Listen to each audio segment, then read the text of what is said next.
Partons maintenant à la découverte du monde médiéval installé à Saint-Sevé le temps du festival Les Vasconiales.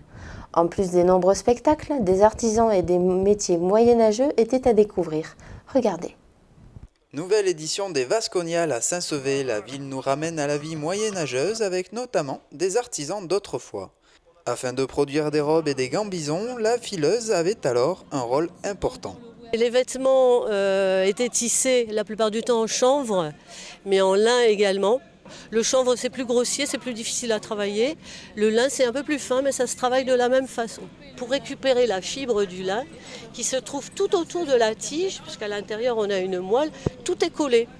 Donc pour que ça se décolle facilement et qu'on puisse récupérer les fibres de lin, il faut d'abord passer par l'étape de rouissage, faire rouir le lin. Donc on le laisse sur le champ en andin comme ça, à la pluie au soleil, on le retourne de temps en temps. Et une fois que le procédé est abouti, on va passer à l'étape du teillage. C'est-à-dire qu'on va écraser les fibres pour pouvoir récupérer plus facilement ce fil qu'on veut tordre. Et donc après ce teillage où on a un peu tout cassé les fibres, on va les peigner sur des gros peignes à clous en bois, une base en bois avec des clous, pour pouvoir avoir une fibre très facile à filer. Et là on passe au filage fuseau, puisque le rouet donc n'existe pas au Moyen-Âge. Pour avoir des vêtements colorés, le textile devait passer par le métier de teinturier. Plus les couleurs étaient vives, plus c'était une classe sociale élevée parce que ça demandait beaucoup plus de travail. Une teinture végétale, vous pouvez la faire simplement à l'eau. Ça va assez vite, en décoction ou en la chauffant.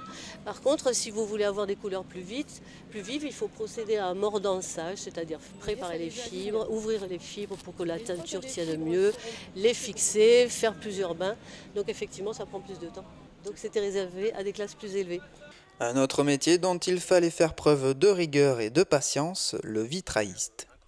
Alors le procédé en vitrail qui a assez peu changé entre le Moyen-Âge et nos jours consiste dans un premier temps à établir une maquette, donc à faire un modèle, une maquette à l'échelle 1 en fait, qui va donner toutes les informations donc de forme des morceaux de verre, de couleurs et de motifs éventuellement à peindre.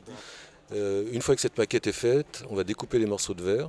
Pour couper le verre, on utilise le comportement du verre qui réagit très mal au choc thermique. Donc justement, nous, on va créer un choc thermique de façon à le casser et à le casser de façon maîtrisée avec un outil qui est chauffé à 600 degrés et qui va nous permettre de faire une fissure du début à la fin. Et ensuite les monter, les assembler avec des profilés spécifiques en plomb qui ont une forme de hache et qui permettent d'emboîter les morceaux de verre à l'intérieur, dans les rainures. Une manière à l'époque de raconter une histoire à travers les images. Le vitrail, c'est une BD. La plupart des vitraux, 95% ou voire plus des vitraux qui ont été faits, ont été faits pour équiper, pour habiller des édifices religieux, effectivement. Et donc, ils palliaient l'absence de culture du peuple de l'époque, qui ne savait pas lire. Donc on leur a fait des BD qui racontent la Bible, tout simplement. Les vitraux, c'est la Bible en images. Vannerie, tonnelier, potier, bien d'autres savoir-faire étaient à découvrir tout le long de ces fêtes médiévales.